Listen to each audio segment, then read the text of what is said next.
Assalamualaikum warahmatullahi wabarakatuh. Sugeng pepanggihan malih kalih kula Bu Sulis wonten ing channel YouTube Mang Ujang. Dino iki awake dhewe arep nyinau babagan carane nembang maca pat. Apa bocah-bocah wis tau nembang maca pat? Wis ngerti carane apa durung?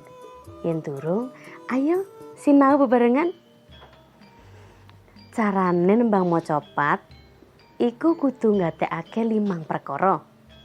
Sing sepisan yaiku kudu nggatekake pocapan vokal kudu cetha utawa kedale iku kudu cetha.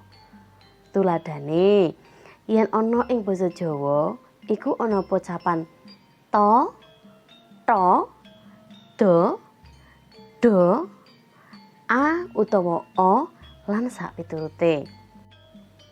Kang nomor 2, kudu mangerteni watake tembang maca pat kasebut. Tuladhane, yen ana ing tembang gambuh, watake yaiku grapyak utawa sumanak. Nah, dadi awake dhewe nalika nembangake tembang maca pat kasebut kudu madhakake karo watake tembang. Kang nomor 3, kudu mangerteni sepira wiramaning tembang maca pat.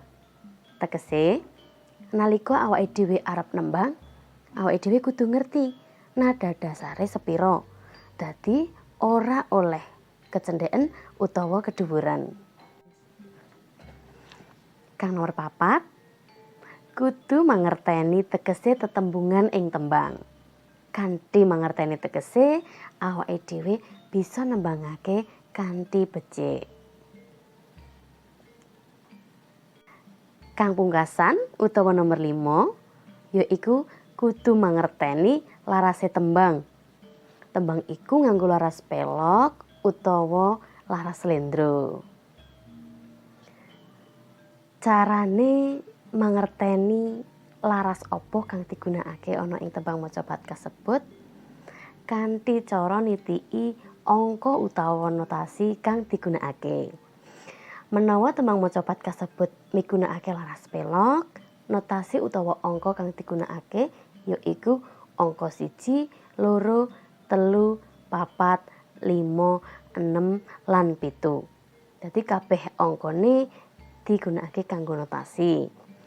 Yen tembang maca pat iku migunakake laras slendro, mula titikane yaiku angka utawa notasine mung 1, 2, 3, 5 lan 6. Dadi ora ana angka 4 lan angka 7ne. Sekar maca pat gambuh laras pelok pathet 6. Sekar gambuh ping catur kang cinatur pola kang kalantur tanpa tutur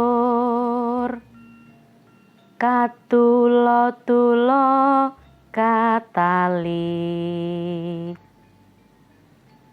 kadaluwarsa katutuh kapatoh pan dadi awon.